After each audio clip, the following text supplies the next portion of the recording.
جب تک تم ان چیزوں میں سے جو تمہیں عزیز ہیں اللہ کی راہ میں خرچ نہ کرو گے کبھی نیکی حاصل نہ کر سکو گے، اور جو چیز تم خرچ کرو گے اللہ اس کو جانتا ہے۔ بنی اسرائیل کے لیے تورات کے نازل ہونے سے پہلے کھانے کی تمام چیزیں حلال تھیں بجز ان کے جو یعقوب نے خود اپنے اوپر حرام کر لی تھی۔ کہہ دو کہ اگر سچے ہو تو تورات لاؤ اور اسے پڑھو، یعنی دلیل پیش کرو۔ اب جو اس کے بعد بھی اللہ پر جھوٹے افطرا کریں تو ایسے لوگ ہی بے انصاف ہیں۔ کہہ دو کہ اللہ نے سچ فرما دیا، پس دین ابراہیم کی پیروی کرو جو سب سے بے تعلق ہو کر ایک اللہ کے ہو رہے تھے اور مشرکوں میں سے نہ تھے۔ سب سے پہلا گھر جو لوگوں کی عبادت کرنے کے لیے مقرر کیا گیا تھا وہی ہے جو مکے میں ہے، بابرکت اور جہان والوں کے لیے موجب ہدایت۔ اس میں کھلی ہوئی نشانیاں ہیں جن میں سے ایک ابراہیم کے کھڑے ہونے کی جگہ ہے۔ جو شخص اس مبارک گھر میں داخل ہوا اس نے امن پا لیا، اور لوگوں پر اللہ کا حق یعنی فرض ہے کہ جو اس گھر تک جانے کا مقدور رکھے وہ اس کا حج کرے، اور جو اس حکم کی تعمیل نہ کرے گا تو اللہ بھی اہل عالم سے بے نیاز ہے۔ کہو کہ اے اہل کتاب تم اللہ کی آیتوں سے کیوں کفر کرتے ہو جبکہ اللہ تمہارے سب اعمال سے باخبر ہے؟ کہو کہ اے اہل کتاب تم مومنوں کو اللہ کے راستے سے کیوں روکتے ہو، اور باوجود کہ تم اس سے واقف ہو اس میں کجی نکالتے ہو، اور اللہ تمہارے کرتوتوں سے بے خبر نہیں؟ مومنو، اگر تم اہل کتاب کے کسی فریق کا کہا مان لو گے تو وہ تمہیں ایمان لانے کے بعد کافر بنا دیں گے، اور تم کیوں کر کفر کرو گے جبکہ تم کو اللہ کی آیتیں پڑھ پڑھ کر سنائی جاتی ہیں اور تم میں اس کے پیغمبر موجود ہیں؟ اور جس نے اللہ کی رسی کو مضبوط پکڑ لیا وہ سیدھے رستے لگ گیا۔ مومنو، اللہ سے ڈرو جیسا کہ اس سے ڈرنے کا حق ہے، اور مرنا تو مسلمان ہی مرنا، اور سب مل کر اللہ کی ہدایت کی رسی کو مضبوط پکڑے رہنا اور فرقے فرقے نہ ہو جانا، اور اپنے اوپر اللہ کی اس مہربانی کو یاد رکھنا جب تم ایک دوسرے کے دشمن تھے تو اس نے تمہارے دلوں میں الفت ڈال دی اور تم اس کی مہربانی سے بھائی بھائی ہو گئے، اور تم آگ کے گڑھے کے کنارے تک پہنچ چکے تھے تو اس نے تم کو اس سے بچا لیا۔ اس طرح اللہ تم کو اپنی آیتیں کھول کھول کر سناتا ہے تاکہ تم راہ راست پر رہو۔ اور تم میں ایک جماعت ایسی ہونی چاہیے جو لوگوں کو نیکی کی طرف بلائے اور اچھے کام کرنے کا حکم دے اور برے کاموں سے منع کرے۔ یہی لوگ ہیں جو کامیاب ہیں، اور ان لوگوں کی طرح نہ ہونا جو متفرق ہو گئے اور صاف احکام آنے کے بعد ایک دوسرے سے اختلاف کرنے لگے۔ یہ وہ لوگ ہیں جن کو قیامت کے دن بڑا عذاب ہوگا، جس دن بہت سے منہ سفید ہوں گے اور بہت سے سیاہ۔ تو جن لوگوں کے منہ سیاہ ہوں گے ان سے اللہ فرمائے گا کیا تم ایمان لا کر کافر ہو گئے تھے؟ سو اب اس کفر کے بدلے عذاب کے مزے چکھو۔ اور جن لوگوں کے منہ سفید ہوں گے وہ اللہ کی رحمت کے باغوں میں ہوں گے اور ان میں ہمیشہ رہیں گے۔ یہ اللہ کی آیتیں ہیں جو ہم تم کو ٹھیک ٹھیک پڑھ کر سناتے ہیں، اور اللہ اہل عالم پر ظلم نہیں کرنا چاہتا، اور جو کچھ آسمانوں میں اور جو کچھ زمین میں ہے سب اللہ ہی کا ہے، اور سب کاموں کا انجام اللہ ہی کی طرف ہے۔ مومنو، تم بہترین امت ہو جسے لوگوں کی ہدایت کے لیے میدان میں لایا گیا ہے کہ تم نیک کام کرنے کو کہتے ہو اور برے کاموں سے منع کرتے ہو اور اللہ پر ایمان رکھتے ہو۔ اور اگر اہل کتاب بھی ایمان لے آتے تو ان کے لیے بہت اچھا ہوتا، ان میں ایمان لانے والے بھی ہیں لیکن تھوڑے اور اکثر نافرمان ہیں۔ یہ تمہیں خفیف سی تکلیف کے سوا کچھ نقصان نہیں پہنچا سکیں گے، اور اگر تم سے لڑیں گے تو پیٹ پھیر کر بھاگ جائیں گے، پھر ان کو مدد بھی کہیں سے نہیں ملے گی۔ یہ جہاں نظر آئیں گے تم دیکھو گے کہ ذلت ان سے چمٹ رہی ہے بجز اس کے کہ یہ اللہ کی پناہ میں یا مسلمان لوگوں کی پناہ میں آ جائیں، اور یہ لوگ اللہ کے غضب میں گرفتار ہیں اور ناداری ان سے لپٹ رہی ہے۔ یہ اس لیے کہ اللہ کی آیتوں سے انکار کرتے تھے اور اس کے پیغمبروں کو ناحق قتل کر دیتے تھے۔ یہ اس لیے کہ یہ نافرمانی کیے جاتے اور حد سے بڑھے جاتے تھے۔ یہ بھی سب ایک جیسے نہیں ہیں۔ ان اہل کتاب میں کچھ اچھے لوگ بھی ہیں جو رات کے اوقات میں اللہ کی آیتیں پڑھتے اور اس کے آگے سجدے کرتے ہیں۔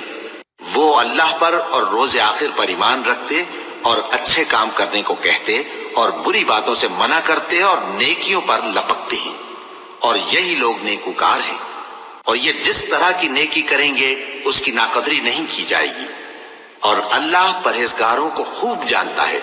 جو لوگ کافر ہیں ان کے مال اور اولاد اللہ کے مقابلے میں ان کے ہرگز کام نہ آئیں گے، اور یہ لوگ اہل دوزخ ہیں کہ ہمیشہ اسی میں رہیں گے۔ یہ لوگ جو مال دنیا کی زندگی میں خرچ کرتے ہیں اس کی مثال آندھی کسی ہے جس میں سخت سردی ہو، اور وہ ایسے لوگوں کی کھیتی پر جو اپنے آپ پر ظلم کرتے تھے چلے اور اسے تباہ کر دے۔ اور اللہ نے ان پر کچھ ظلم نہیں کیا بلکہ یہ خود اپنے اوپر ظلم کر رہے ہیں۔ مومنوں، کسی غیر مذہب کے آدمی کو اپنا رازدار نہ بنانا۔ یہ لوگ تمہاری خرابی میں کسی طرح کی کوتاہی نہیں کرتے اور چاہتے ہیں کہ جس طرح ہو تمہیں تکلیف پہنچے۔ ان کی زبانوں سے تو دشمنی ظاہر ہو ہی چکی ہے، اور جو کینے ان کے سینوں میں مخفی ہیں وہ کہیں زیادہ ہیں۔ اگر تم عقل رکھتے ہو تو ہم نے تم کو اپنی آیتیں کھول کھول کر سنا دی ہیں۔ دیکھو، تم ایسے صاف دل لوگ ہو کہ ان لوگوں سے دوستی رکھتے ہو، حالانکہ یہ تم سے دوستی نہیں رکھتے، اور تم سب کتابوں پر ایمان رکھتے ہو اور یہ تمہاری کتاب کو نہیں مانتے، اور جب تم سے ملتے ہیں تو کہتے ہیں ہم ایمان لے آئے ہیں، اور جب تنہا ہوتے ہیں تو تم پر غصے کے سبب انگلیاں کاٹ کاٹ کھاتی ہیں۔ ان سے کہہ دو کہ اپنے غصے میں مر جاؤ، اللہ تمہارے دلوں کی باتوں سے خوب واقف ہے۔ اگر تمہیں آسودگی حاصل ہو تو ان کو بری لگتی ہے، اور اگر تمہیں رنج پہنچے تو خوش ہوتی ہیں، اور اگر تم تکلیفوں کی برداشت اور نافرمانی سے کنارہ کشی کرتے رہو گے تو ان کا فریب تمہیں کچھ بھی نقصان نہ پہنچا سکے گا۔ یہ جو کچھ کرتے ہیں اللہ اس کا احاطہ کیے ہوئے ہے۔ اور اس وقت کو یاد کرو جب تم صبح کو اپنے گھر سے روانہ ہو کر ایمان والوں کو لڑائی کے لیے مورچوں پر موقع بموقع متعین کرنے لگے، اور اللہ سب کچھ سنتا ہے، جانتا ہے۔ اس وقت تم میں سے دو جماعتوں نے جی چھوڑ دینا چاہا، مگر اللہ ان کا مددگار تھا، اور مومنوں کو تو اللہ ہی پر بھروسہ کرنا چاہیے۔ اور اللہ نے جنگ بدر میں بھی تمہاری مدد کی تھی جبکہ اس وقت بھی تم بے سر و سامان تھے۔ بس اللہ کی نافرمانی سے بچو تاکہ شکر گزار بن جاؤ۔ جب تم مومنوں سے یہ کہہ کر ان کے دل بڑھا رہے تھے کہ کیا تم کو یہ کافی نہیں کہ تمہارا پروردگار 3000 فرشتے نازل کر کے تمہیں مدد دے؟ ہاں، کیوں نہیں؟ اگر تم دل کو مضبوط رکھو اور نافرمانی سے بچتے رہو، اور کافر تم پر جوش کے ساتھ دفتن حملہ کر دیں تو تمہارا پروردگار 5000 فرشتے جن پر نشان ہوں گے تمہاری مدد کو بھیجے گا، اور اس مدد کو تو اللہ نے تمہارے لیے ذریعہ بشارت بنایا، یعنی اس لیے کہ تمہارے دلوں کو اس سے اطمینان حاصل ہو، ورنہ مدد تو اللہ ہی کی طرف سے ہوتی ہے جو غالب ہے، حکمت والا ہے۔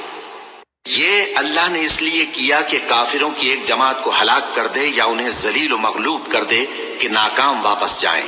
اے پیغمبر، اس کام میں تمہارا کچھ اختیار نہیں۔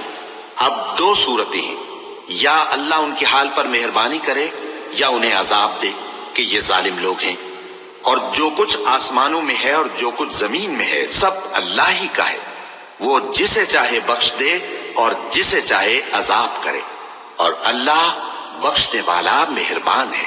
اے ایمان والو، دگنا چوگنا سود نہ کھاؤ اور اللہ سے ڈرو تاکہ کامیاب ہو جاؤ، اور دوزخ کی آگ سے بچو جو کافروں کے لیے تیار کی گئی ہے، اور اللہ اور اس کے رسول کی اطاعت کرو تاکہ تم پر رحمت کی جائے، اور اپنے پروردگار کی بخشش اور اس بہشت کی طرف لپکو جس کا عرض آسمان اور زمین کے برابر ہے، اور جو پرہیزگاروں کے لیے تیار کی گئی ہے، جو آسودگی اور تنگی میں اپنا مال اللہ کی راہ میں خرچ کرتے ہیں اور غصے کو روکتے اور لوگوں کے قصور معاف کرتے ہیں، اور اللہ نیکوکاروں کو دوست رکھتا ہے۔ اور وہ کہ جب کوئی کھلا گناہ یا اپنے حق میں کوئی اور برائی کر بیٹھتے ہیں تو اللہ کو یاد کرتے اور اپنے گناہوں کی بخشش مانگتے ہیں، اور اللہ کے سوا گناہ بخش بھی کون سکتا ہے، اور جان بوجھ کر اپنے افعال پر اڑے نہیں رہتے۔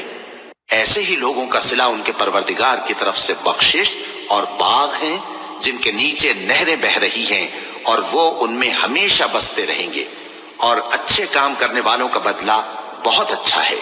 تم لوگوں سے پہلے بھی بہت سے واقعات گزر چکے ہیں، تو تم زمین میں سیر کر کے دیکھ لو کہ جھٹلانے والوں کا کیسا انجام ہوا۔ یہ قرآن لوگوں کے لیے صاف پیغام اور اہل تقوی کے لیے ہدایت اور نصیحت ہے، اور بددل نہ ہونا اور نہ غم کرنا۔